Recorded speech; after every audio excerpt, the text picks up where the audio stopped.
एक बार आप कह दीजिए अपनी जबान से कि मैं मुफ्ती कलीम रिजवी से मुनाज़ा करने के लिए तैयार हूँ। इसीलिए तो बैठे हैं भाई, और भाई इसीलिए बैठे हैं, एक कब बार से कह दो, इंतजार कर रहे हैं मुफ्ती कलीम रिजवी। एक बार ये कह कोई, दीजिए। ओ भाई, हाँ, ये कोई इस तरह के नखरे करना। ये उनकी इल्तिजा थी, ये ये उनकी क्या ना, शर्त वो थी। लिंक में आज इसके लिए क्लिप भी भेजा है, उसके क्लिप भेजा है हाँ, उसको आज। साढ़े नौ एक बजे दफा से फिर तो यही कहते हैं बोल भाई हम रहे हैं इसीलिए मुनाज़ा बैठे करना हैं है। कि मुफ्ती कलीम मर्द बने, इधर आ जाए, मुनाज़ा करने के लिए आ जाएं, पीछे से गाली देने के बजाय यहाँ पे इल्मी गुफ्तगू करें।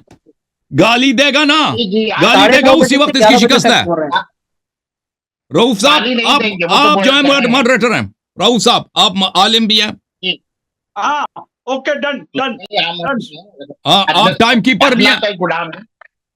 आप टाइम अच्छी तरह से हाँ, रख लेना, टाइम ठीक कीपर है? बन हाँ, जाएंगे।